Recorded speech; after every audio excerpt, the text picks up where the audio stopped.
What's it like to sit in a nuclear missile silo out in the middle of the continent, the guy with the button, or maybe it's a key, whose job it is to fire the big one when the president says go?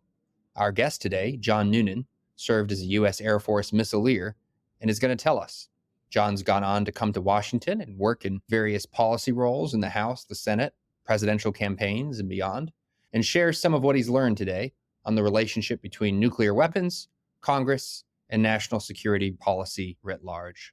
Let's get into it. It is a prescription for war, this Iraqi invasion of Kuwait. December 7th, 1941, a date which will live in infamy. The bloody experience of Vietnam is to end in a stalemate. We continue to face a grave situation in Iran. The people who knock these buildings down will hear all of us soon. We shall fight on the beaches, we shall fight on the landing grounds, we shall fight in the fields and in the streets.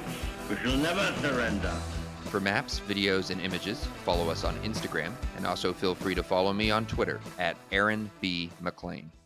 Hi, I'm Aaron McLean. Thanks for joining School of War. I'm delighted to welcome to the show today John Noonan, Senior Advisor to Polaris National Security. He was the National Security Advisor to Tom Cotton. He's a professional staffer on the House Armed Services Committee, may or may not be a community. He worked for the Jeb Bush and Romney campaigns, and he's an Air Force officer in his salad days. John, thank you so much for joining the show. Thanks for being here. We also grew up. Excuse me. Thanks for having me. We're having a slow start this morning. We also grew up all but down the street from one another, though we didn't meet until adulthood. But we are both products of Northern Virginia's riverine terrain, which at least in me inspired early thoughts of military glory, which then took me to the Marine Corps and the non-glorious reality of Quantico. Took you to the Air Force. Why the Air Force, John? Why don't we start there? Sure. So I went to the Virginia Military Institute, and Aaron, I would love to tell you that there's some grandiose story of how I was inspired by the airmen of old who conducted bombing campaigns over Nazi Germany. But the simple fact of the matter was that I went to VMI wanting to be a naval officer. Navy ROTC requires that you take calculus, and I had absolutely no interest in calculus. I walked over to the Air Force table on advice that was given to me by my dad, who was a Navy captain. He said, if you want to join the Army, you want to join the Marine Corps, go dig a hole, fill it with water, live in it for a month. And if you enjoyed that sort of thing, go join those services. And I decided I didn't want to do calculus, and I didn't want to live in a water-filled hole for a month at a time. And I went to the Air Force. And if I may, I do think I have something that's germane to your question here, not to get off on too much of a tangent. But one morning I was in Air Force ROTC, and ROTC is mandatory at the Virginia Military Institute, whether you commission or not. It's kind of unique in that way. I decided, okay, I'm going to go sign up for the military. I'm a history major, for Christ's sakes. I have to do something to be gainfully employed after I graduate. And I'm signing paperwork the morning it was a Tuesday morning in September. You know how it goes. You sign your life away, sign here, read here. And I signed one piece of paper, and a major came out of the Air Force ROTC detachment and said, hey, a plane crashed into the World Trade Center. And we were all confused by how that could happen in an age of modern navigation and GPS guidance. And we were kind of debating that.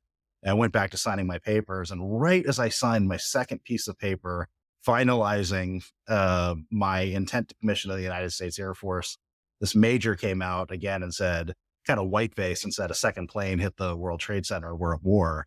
And so by sheer coincidence, again, not by grandiose virtue or any of those high-minded notions, I think I was probably the first person to sign up for the military after the September 11th attacks. Wow, that's cool. That's cool. I when I was teaching at the Naval Academy, there was this surprising phenomenon of talented, ambitious midshipmen who were on the fence between competing to be Marines or competing to join the submarine community. And it was bizarre because, it's hard to imagine. I mean, they're both demanding professions for sure, but it is kind of hard to imagine two more different lifestyles within the U.S. Department of Defense.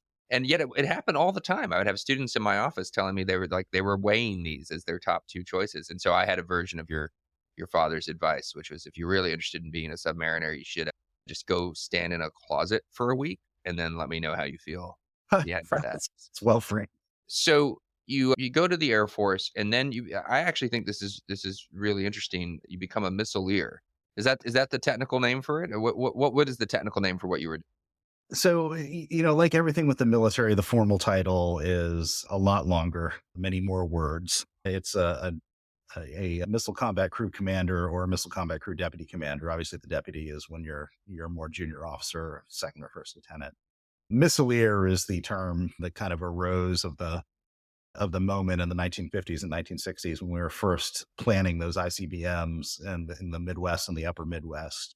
And that's the term that everyone I know in the what we call the 13N, 13 November community, which is the Air Force specialty code for nuclear missile operations. That's what we all call it. And what did this involve? My only understanding of it is from the movie War Games, which is a classic. It's Matthew Broderick, right? And I'm trying to remember who else is. There's a very attractive young actress in it whose name escapes me. And they basically run around North America trying to stop a nuclear war that a malevolent supercomputer is going to start. And it opens with this great scene in a missile silo where they're doing an exercise and they think it's real and they're told to launch the missiles. And one of the crew members very dramatically refuses to turn his key. That is the only mental image I have of this profession. Was it basically like that in real life? It's both far from reality, but also surprisingly accurate. Accurate in the sense that it was filmed, I believe, in the Whiteman Air Force Base, Minutemen II, training ICBM trainers. So all the setup that you're seeing is essentially what the command console for a Minuteman II missile, which has long been retired, looks like. They did used to carry sidearms. They carried the sidearms not to point at their crew commander, as you saw in the movie, but there was a very real concern about Soviet paramilitary forces trying to break into an ICBM silo or a command silo and neutralize the crew. And so they armed the crews. That was a Cold War policy that ended. But of course, the ultimate absurdity of that scene is that it takes two people to launch the missile. So if he was to discharge his firearm and kill his commander, you've essentially killed somebody for no one for nothing, because you couldn't get what we call that second launch input, thus rendering it pointless. So they got rid of the pistols, I'm afraid. Where were you, and what was the day-to-day like? What was it like to be a missileer? Sure. I was in the 90th missile operations group, part of the 90th missile wing. Yeah, I did it. Of course, you always want to do something operational in the Air Force, and my vision was just not good enough to go fly planes. And somebody suggested to me, well, hey, why don't you go into missile operations? It's not the most exciting job, and it wasn't. But give it a try. At least you won't be sitting behind a desk. A weighty job, though. I mean, I thought I was pretty cool with my platoon or my company's worth of combat power, but there you were, prepared to level, industrial zones in cities halfway around the world. Yeah, Did you actually? Here's a question for you. Did you know your targets? So they don't, believe it, at least when I was in, this was, now 12, 13 years ago, they did not tell us specific targets. We operated off of plans, military war plans, and all of the inputs that we would put into our command and control system would be numerical. So I'm, to protect the classification of how these works, I'm just making up a number here. We'd get an encrypted message that would say, execute, 1, 2, 3, 4, 5, 6, 7, 8. Yeah, there you go. If we use from the Spaceballs reference, execute that, and we would know what country that it was leveled against, but we didn't know specific targets outside of the usual targeting paradigm for nuclear weapons, which surprisingly enough, even though the power of these are fearsome and unlike anything that we've seen before in human history, still today, after almost 70 years of fielding the fielding nukes, they do try to prevent civilian collateral damage and fratricide in our war plans, which was very surprising to me. When I went in, I thought it was kind of like the Samson option, where you're just firing everything and you're pushing the walls and the temple down along with you, knowing that you are going to incur a massive retaliation for firing the weapons. But it's a lot more nuanced than that. And the targeteers at United States Strategic Command and the targeting operations squad in there do very good work. And so to answer your question, I was a little upset and frustrated that I didn't know what we were targeting, and I wanted to know. So I actually kind of cracked into some of these war plans and started aligning them with Google Map coordinates from down in the missile silo, We did get internet down there when I was on alert, and I said, "Oh, okay, we're trying to hit this one thing. That makes sense." But day to day, they don't tell you what you're Yeah. shooting at. Yeah. Well, this is obviously our plan today is to talk about Congress and the military, but this is actually really interesting. So, what is obviously early on in the Cold War, maybe not obviously early on in the Cold War, the idea of mutually assured destruction had not yet come about, and nuclear strategy was sort of tactical and operational in many cases. It was going to be part of a broader war plan for wars that we were going to fight and win using conventional forces and with nuclear weapons as a kind of supplement. The way that MacArthur wanted to use nukes in the winter of 50-51, to punish the Chinese for intervening so that we could win on the peninsula. There was a degree of integration that later in the Cold War sort of disappears, and the idea is this exchange will be probably world ending. So it's the fact of the exchange, right, that creates deterrence, et cetera, et cetera. Old idea. But from what you're saying, it seems that, in the post 9/11 era in which you served, and you probably have to be careful in how you answer this, but to the extent that you can speak publicly, our nuclear strategy really does still involve targeting military targets and targets of strategic significance.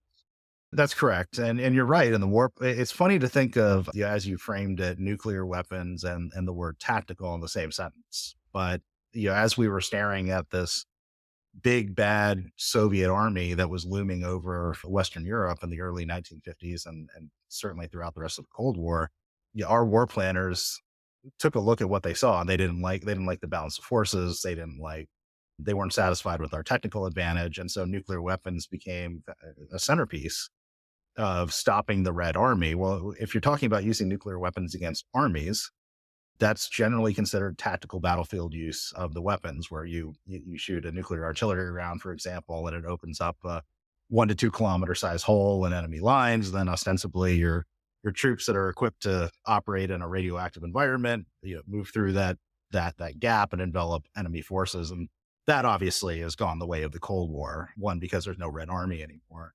We do still have tactical nuclear weapons that are exclusively mounted on aircraft versus and soon to be submarines. We got rid of our submarine tactical nuclear weapons it was called the Slickum about 10, 15 years ago. I think we're now in the process of reinstituting that.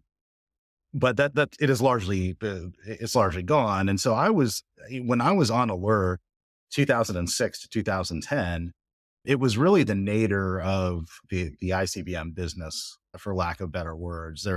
Russia was starting to misbehave a little bit. We had the first invasion of Georgia in 2008. We were still on that honeymoon period with China that followed their integration in the World Trade Organization. Back then, our big concern from a strategic standpoint was frankly North Korea, which is not a country that could cause catastrophic and irreversible damage to the United States, but still was crazy. It was thought that they were crazy enough and had at least enough rocket and guidance and nuclear technology to at least hit Hawaii or some areas of the West Coast if we underestimated their capabilities and they surprised us. Now it's very different. I still talk to people who are on alert. A lot of my friends are now squadron commanders and group commanders and wing commanders. And this abject rise, really almost an exponential multiplication of Chinese military forces, particularly nuclear forces, over the past decade, has really opened some eyes and snapped us out of that lull that we were in. I wish we could go back to those simpler times when North Korea was the big worry, and Iran to an extent. But the fact of the matter is, we're now faced with treaty limited nuclear weapons, but that was designed for a bilateral era, US and Russia, and now have a strategic environment where there's a trilateral threat, which is Russia, China, and to a smaller extent, North Korea. So it's my friends who are still in call it the fun times are back again. I'm not sure I would frame it so callously as that, but what's concerning, Aaron, is that we've essentially lost a generation of nuclear thinkers and nuclear strategists and nuclear experts. And now we've suddenly found that we've suddenly realized what we've lost.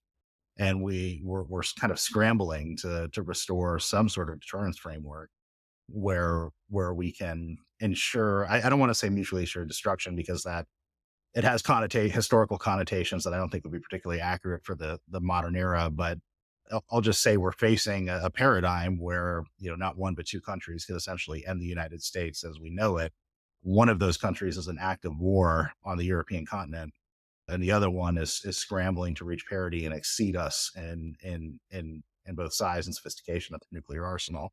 So it's not fun times, as my friends say. It's tough times, and we need to get serious.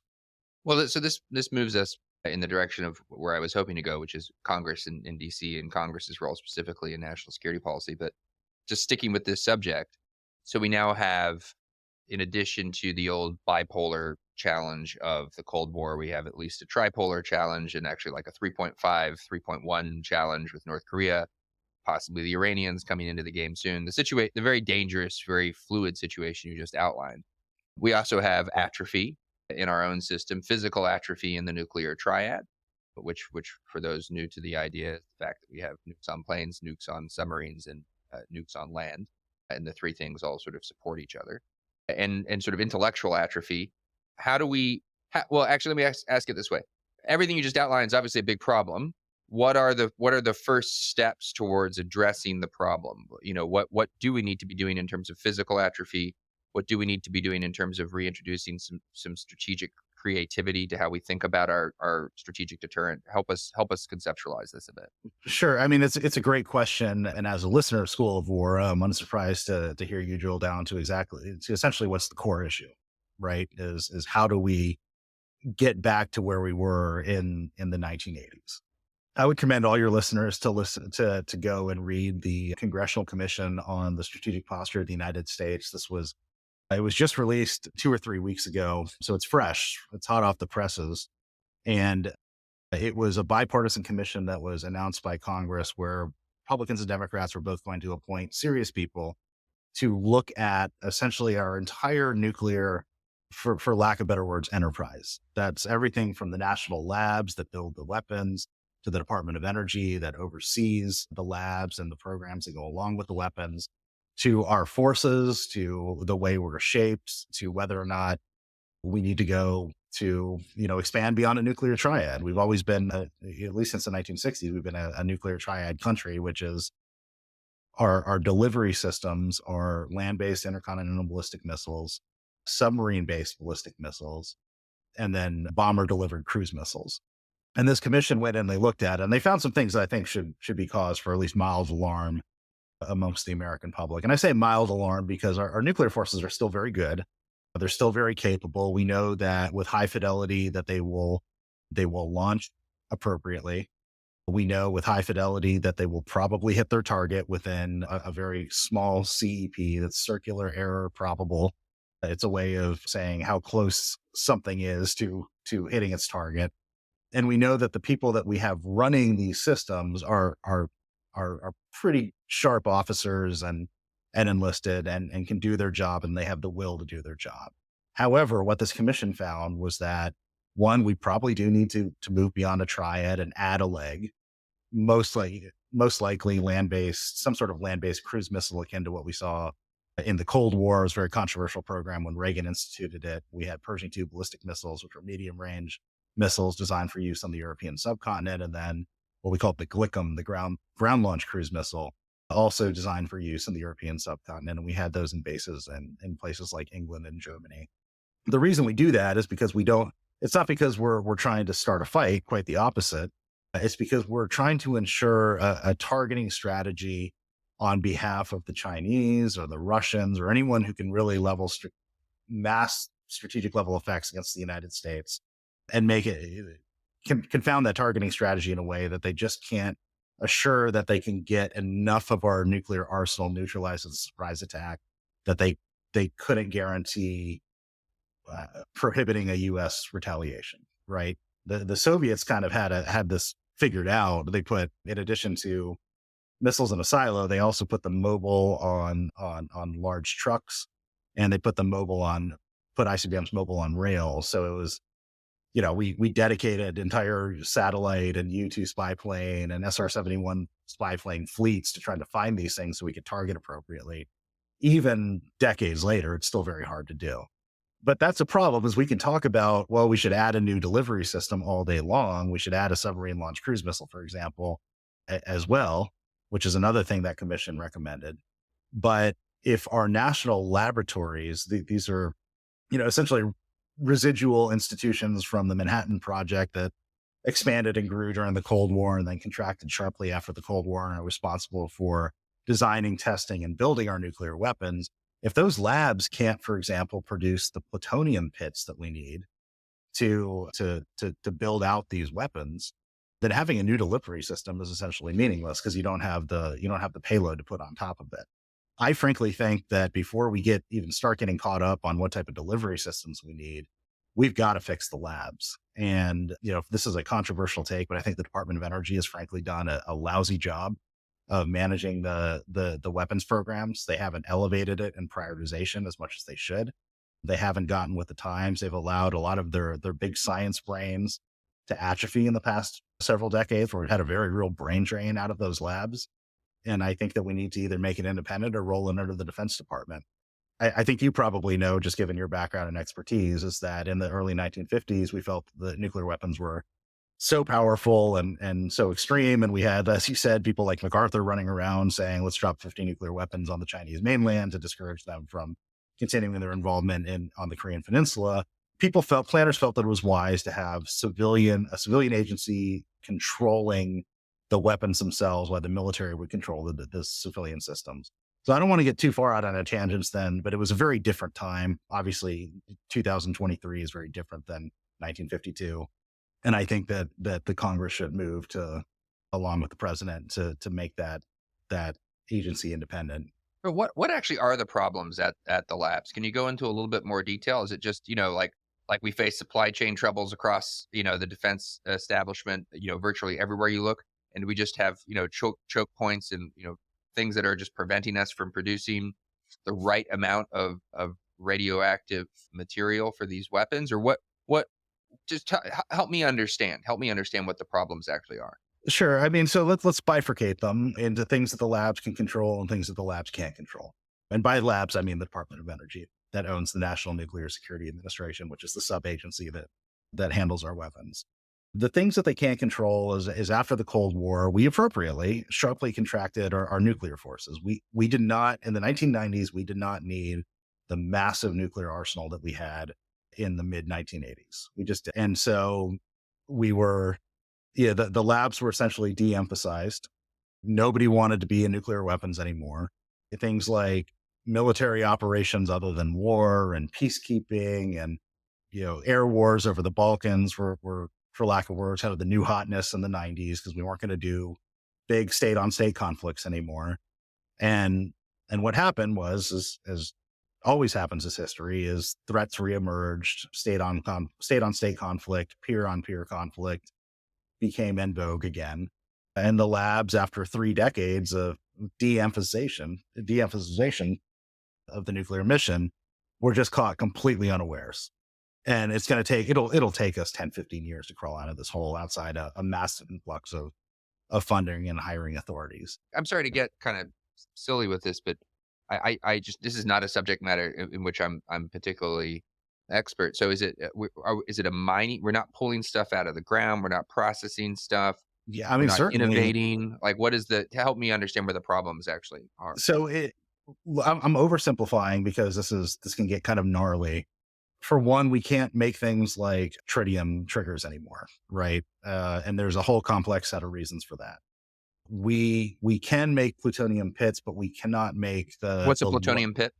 It's essentially the beating heart of a nuclear weapon, right? It's the fissile material that ignites and causes the reaction upon a specialized explosion that they do in the warhead. And of course, it's a lot more complex than I'm making it, but the infrastructure has atrophied to the point where there's just a limitation on the number of pits that we can produce each year. And it takes, as you imagine, it takes highly specialized technicians and scientists and brain power and engineers and facilities to do this type of work, all of which has spent 3 decades atrophying. If you go to some of these NNSA facilities or national labs across the country, you will find Manhattan level infrastructure, or excuse me, Manhattan project level infrastructure at many of these facilities. I went to, gosh, I hope I'm not conflating the national lab here with, or I hope I'm not conflating the facility, but I went to the Pantex plant in the Panhandle of Texas. It's right outside Amarillo, Texas. Very important facility for the United States Strategic and Nuclear Forces, because they disassemble and salvage and do work on the bomb payloads themselves there. And they had holes in the wall where snakes and rats were getting through. Just not the level of scientific cleanliness and meticulousness that you would expect out of a facility that exclusively handles nuclear weapons. And so there is a funding dynamic. And when I say there's things that they can control and things they can't control, that is certainly something a presidential administration can control, as to the extent to which we fund these labs. What they can't control, Aaron, is I think a problem that we're seeing bureaucracy wide just across our civil service writ large, which is civil service entities that are unfocused, that are so bloated that they can't perform their core function, that are distracted with tangential missions that don't really have anything to do with a bureaucratic entity or a cabinet bureau or what have you's primary focus, which in this case would be building and constructing nuclear weapons that can support the U.S. military's need and demand. U.S. military is the customer of NNSA. And those are things that they can't control. And frankly, the NNSA has done a lousy job of it. I could talk to you for 30 minutes about just this alone, but it's a problem that's certainly relevant to the State Department, that's having trouble doing basic things like non-combatant evacuation operations. Like truly, you're a Marine, like a basic Marine thing would be, I've got a compass and I've got a map, and I need to get from this point to this point on the map using my compass, right?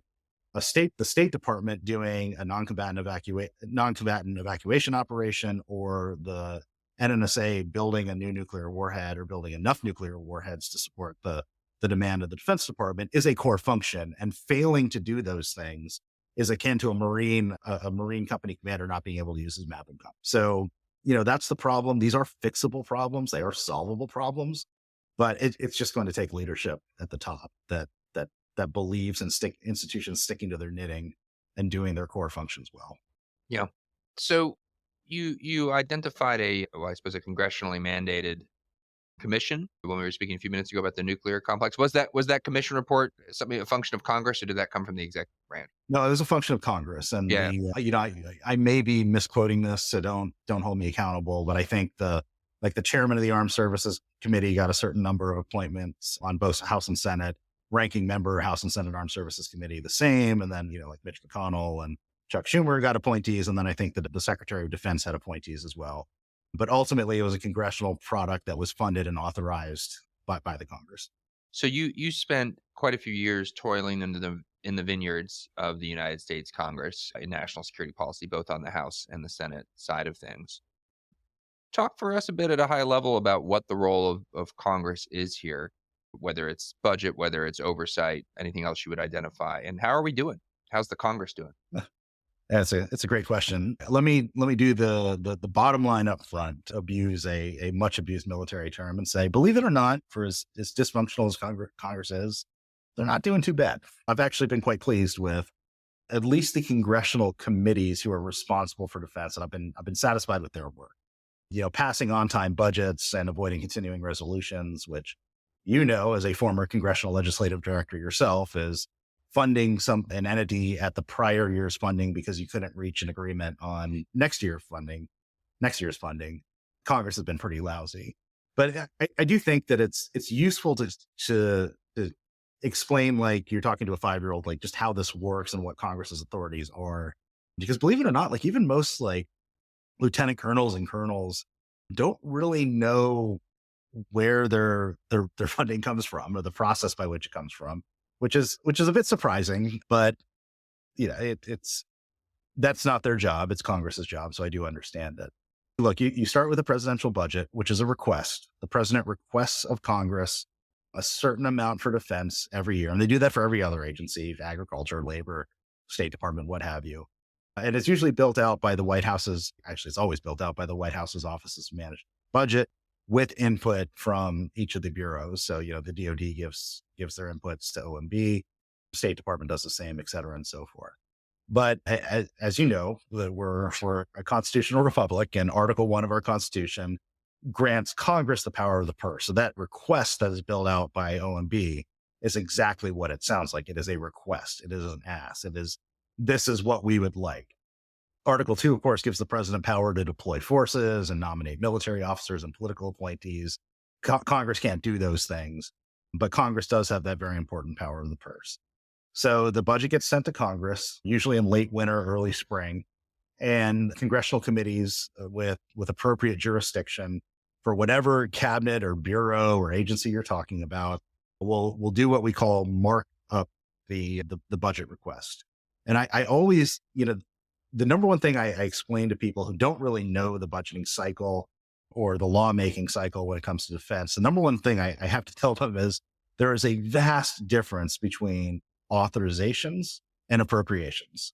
The authorizers set the funding levels and say, we are going to spend this amount on defense, no matter what the president says.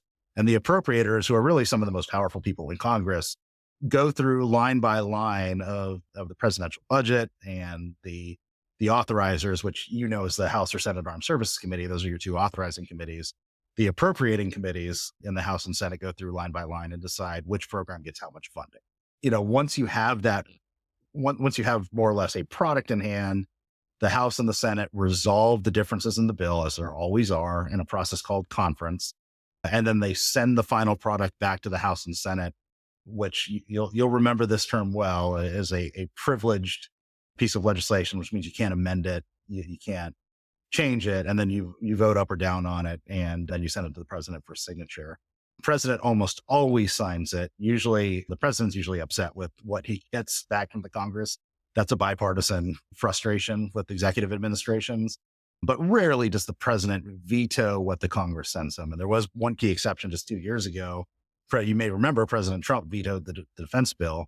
I think it was the fiscal year 22 bill, and Congress executed its constitutional authority to do the override of that veto. So just kind of like a really interesting case study that doesn't happen all that often. It occurred just 2 years ago. And to me, to go back to your original question, like, look, it's everything's kind of like working as it's supposed to be working, right? Like Congress is always designed as a place for dysfunction, but checks and balances hold, even when you have strong feelings on it, as we saw from the Trump administration that really didn't want to sign the checks and balances function as they were supposed to function. And we got a defense bill. The wider frustration, I'll just finish your question with this, is, we are awfully lousy at passing on time budgets. The way you should do this is you should get 12 appropriations bills for every segment of government, no later than early fall of the year before that budget is supposed to be enacted. And that just doesn't happen. And we get stuck with these continuing resolutions, which are colossally wasteful to the taxpayer and for the military and some of these incredibly complex programs that the military handles, and in complete disarray. And there, the Congress, I think, has failed in a rather spectacular way. So earlier you made reference to sort of bureaucratic bloat and a sort of failure to function as designed within the Department of Energy. And you've alluded to similar failures in other parts of government. You and I have collaborated on some projects regarding problems even within the officer corps, areas where we think that there is, call it cultural drift. Congress has a role in all of this, right? It has an oversight role in addition to the power of the purse and its authorizing and appropriations functions. Over your years in Congress, what were some of the more important exercises in oversight that you were engaged in? And where do you think today there ought to be more oversight where perhaps there's some gaps? Yeah, truly the core of the question, or the core question here, right, is do we have a military that is appropriately funded, focused, trained, and led to meet the challenges of the time? And I don't think it's a controversial thing to say that we face the most concerning national security environment that we've seen probably since the Second World War. You have a large land war transpiring in Europe. You have China that is very blatantly talking about how they intend to seize Taiwan by force. and building a military that's capable of delivering a knockout blow to the US military and our allied forces in the region. You have Israel essentially at war with Iran via Iranian proxies in the Middle East. And so it's appropriate to ask, so what is the military, one, appropriately focused? I think the answer to that is no. And then two, what's Congress's role in focusing them? The first is why are they unfocused? Look, if you go back to, this is a problem that I think goes all the way back to the Cold War. So I'm not singling out a single administration here. But if you go back to Secretary of Defense Lloyd Austin's initial prioritization list, when he was confirmed by the Senate and nominated by the president and confirmed by the Senate, he sat down and said, here are the things that the Defense Department values, and these are the missions that we're going to be focused on. To their credit, they put China in there. They call China a pacing threat. But right next to China of equal prominence and importance were things that I would argue are not necessarily not priorities, but certainly not the military's top priority. And that would be things like climate change. You remember that COVID was still raging. And so COVID response was one of their top priorities. We had just come off the January 6th riots or insurrections, whatever term you want to use. And so they were of the mindset that the Defense Department was just full of these crazy right-wing extremists. And they did a full military stand-down day to try to, and a whole task force to try to identify these so-called extremists in the ranks. They found less than 100 out of almost 2 million man force. So, what I think a focused force looks like is your emphasis and your brain power and your manpower and your money and your resources go towards enemies that can do things like they can adapt, they can develop tactics, they can develop doctrine, they can improvise, they can innovate, they can build new technologies, and climate change can't do that. COVID certainly can't do that. This right-wing extremism stuff, certainly, can't do that when you're talking about like your one-off goofballs who are in like a National Guard unit or something like that. And so when you emphasize those challenges that can't do things that like the Chinese military or the Russian military can do, you are essentially ceding ground to Chinese and Russian militaries who are doing those things full time, and they're focusing their whole core and their whole effort on those challenges. And their challenge is the United States military. How do we kill them? How do we sink their fleet? How do we shoot their jets down? How do we seize control of their skies and their air? How do we take Guam? How do we take Hawaii, et cetera? How do we defeat them from a nuclear standpoint? So what Congress can do when you have what I think is, I don't think it's necessarily an outlandish political statement to say, I think this administration is probably a little more focused on the superfluous things that prior administrations have been. Although, like I said, this is a problem that's gone back decades. The Congress has a constitutional oversight authority, and Congress works in the same way with the military that a board of directors or board of governors or board of visitors works with a corporation or a college or what have you, and that they are obligated and I think you have a duty to ask tough questions of the military. No one in Congress, from your 22-year-old staffer all the way up to your senator or congressman, answer to anyone in the military, and that is as it should be. And the military should be responsive to Congress. And I think I know the example you're thinking of here is we both work for Senator Cotton. I don't think that's a secret to anyone. It was 2 years ago, the USS Bonhomme Richard, maybe it was 2019. It was a couple of years ago, the Bonhomme Richard burned to the ground at port in San Diego. And this had come off of a series of incidents, I think starting with a group of U.S. Navy fast boat sailors surrendering to what was essentially Iranian fishing vessels after going off course in the Persian Gulf, the USS McCain experiencing an avoidable collision and losing sailors, the USS Fitzgerald experiencing an avoidable collision and losing sailors. And the question was, are these all linked, right? Are these just one-off incidents that are normal with any 2 million man organization, or smaller that in the Navy's case, but large organization? Is it just kind of like the failures that you can expect to happen? Or is there more of a cultural problem, a cultural rot, a lack of focus?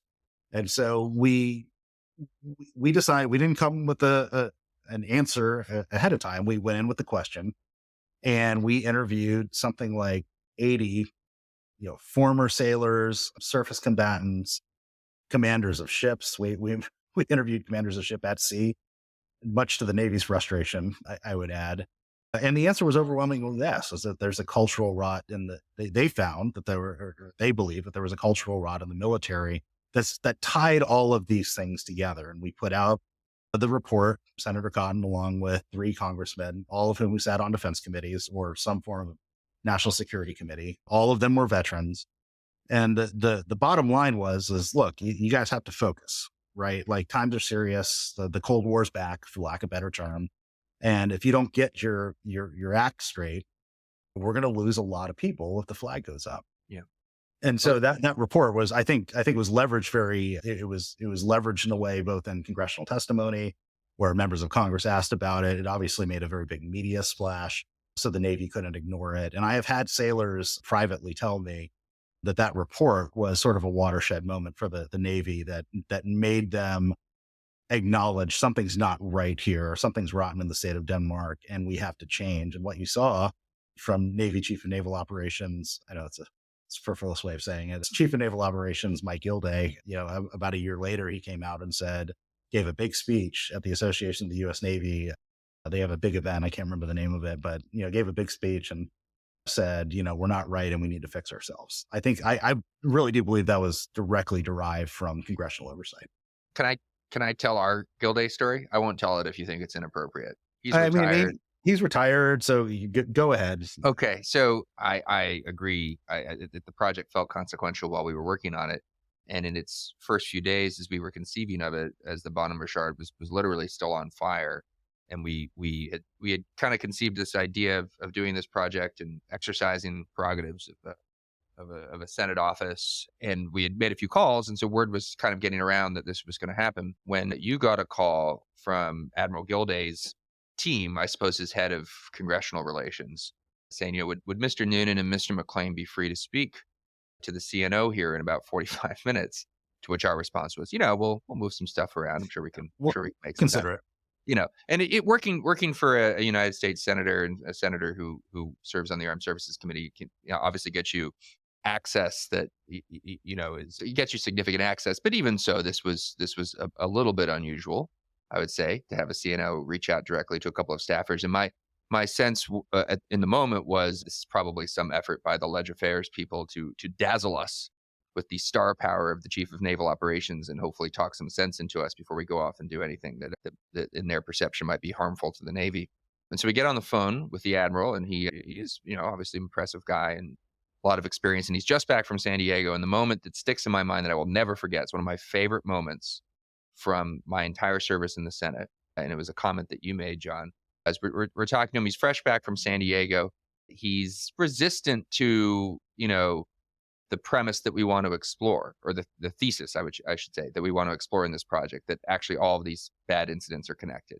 He says something to the effect of, I've looked at he says basically the opposite of what he says a year later, right? I've looked at all of this stuff and I can't really see the connecting line between these different incidents.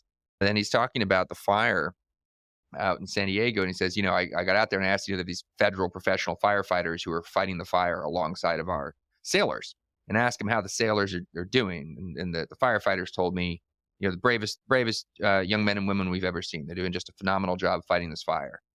And you and I are sitting there on the phone, and without missing a beat, you respond, well, Admiral, I don't think anyone is questioning the bravery of the sailors. I think the problem is that the ship caught on fire.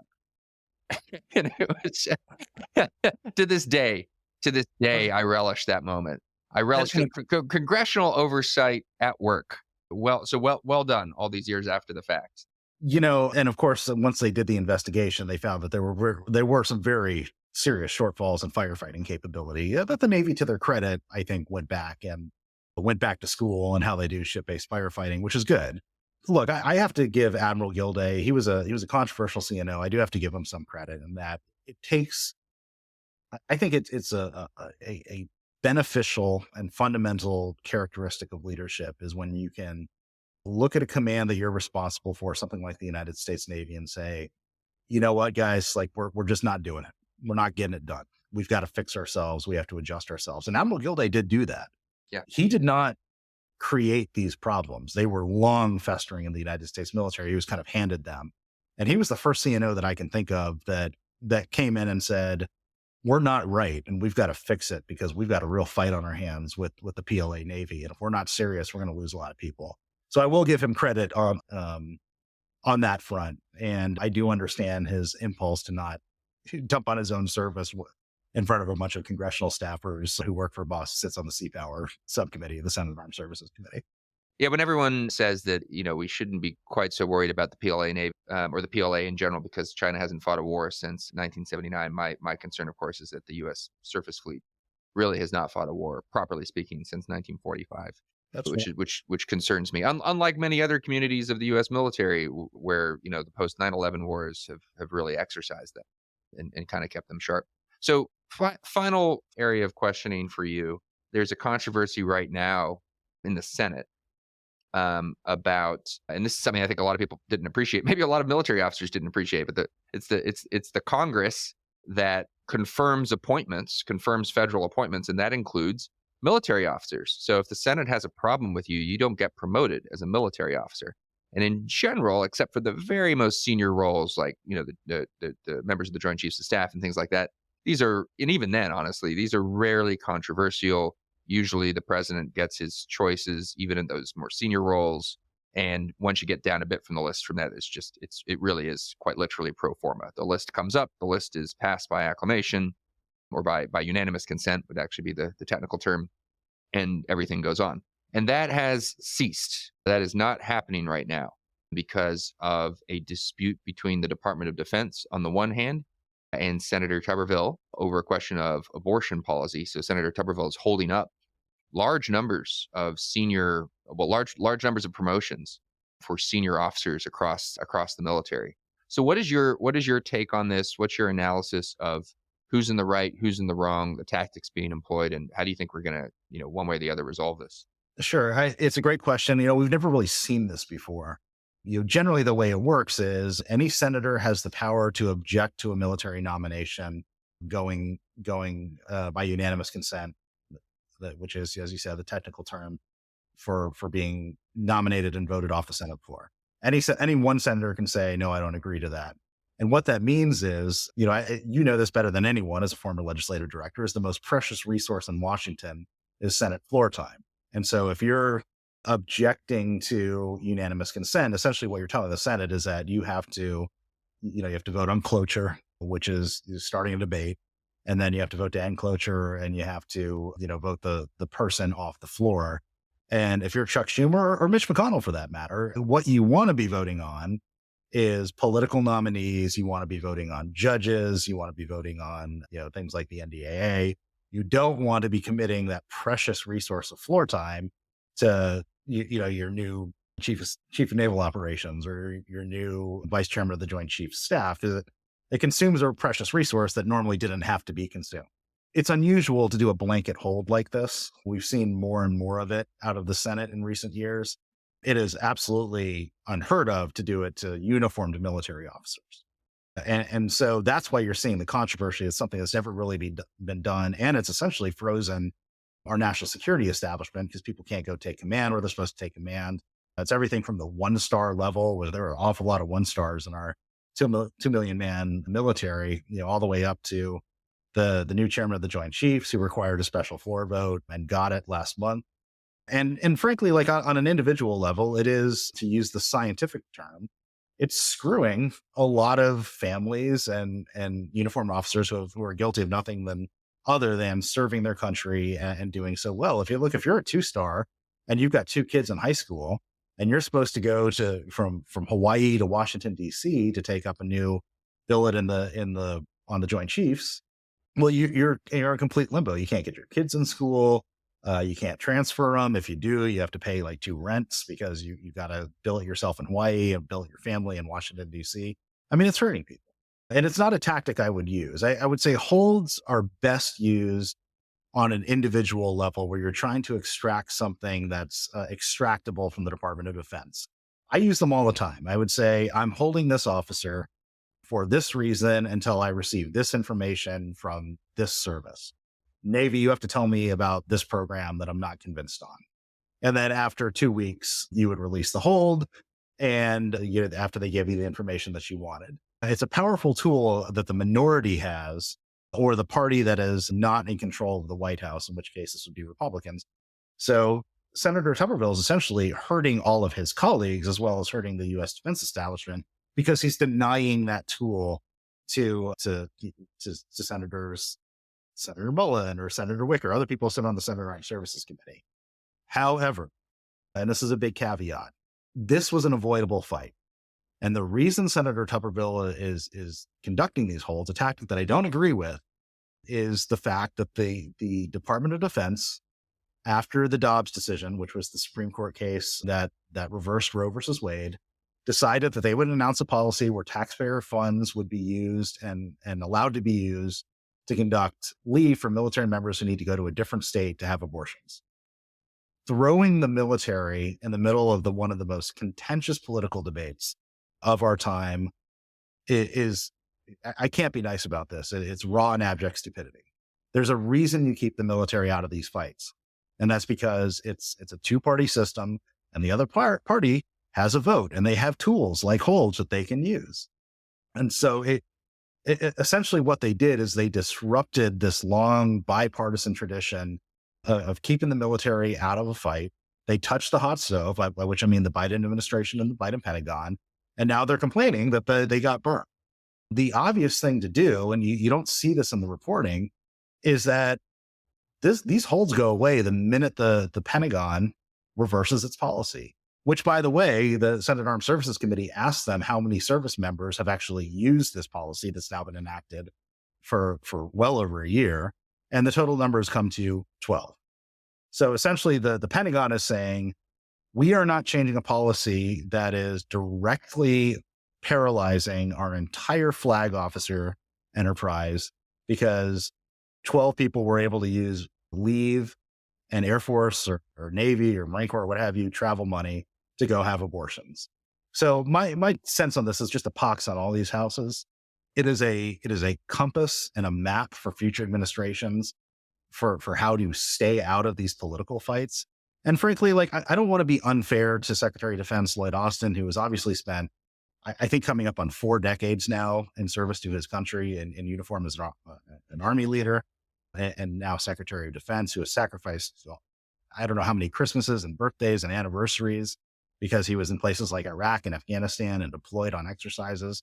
But frankly, and this I think applies to General Mattis as well, this is a perfect example of why you do not put flag officers in a nakedly political position like Secretary of Defense. They're just a fish out of water. I don't want them understanding politics. It's a nasty business. I want them thinking about the military full time and having specific political appointees like Robert Gates would be I think the shining example of the Hill, the consummate Secretary of Defense who knew how to keep the military out of these fights. Those are the guys who need. Yeah. Flag officers should be flag officers, and they should term out when they hit their 4th star or their final command. Well, while we're talking out of school here, I have a recollection of a conversation that I was party to with future Secretary Mattis shortly before he was confirmed by the Senate to be Secretary of Defense, where he made a comment to the effect of, if I detect anyone behaving in a partisan manner in the DoD, I'm gonna cut their throat. Like I'm not going to allow that. I'm not going to allow that in my Pentagon. And I kept my own counsel, which in retrospect was probably a mistake. But I remember thinking at the time, I don't know if that is going to work. I'm not sure that's going to make a lot of sense, considering that these are all political appointees. One of the finest combat leaders, certainly Absolutely. in the modern era, but it's leading political appointees in the Defense Department and the Office of Secretary of Defense is just different than leading Marines. It just is. Yeah. John Noonan, it has been an absolute pleasure and really informative talking to you today about a pretty unwieldy, but as it turns out, kind of related set of topics. And I am very grateful for your time. And I am grateful to you for all the time that you have spent serving your country. How many years of government service is it overall? Oh gosh, I think it's 17 or so. Yeah. But look, you were fighting in places like Marjo while I was sitting in a missile silo with sheets on my bed and a chef. So while I appreciate it, I also have at least the core and basic humility to know that many gave a lot more than I did. Can I tell a source of some pride for me? I have a few young children, and one of them just a few days ago was playing some game with his brother in which they pretending to have a birthday party, and they were using shoes as the birthday cake. And my 3-year-old ate his shoe. He literally ate a piece of his shoe. And there are other elements of his character. I won't go into great detail here, but like, it's just nice to know that I've got at least one Marine in the family. He's going to slope to eating crayons as a Marine. Thanks, John. Thank you, Aaron. Thanks for having me. This is a Nebulous Media production. Find us wherever you get your podcasts.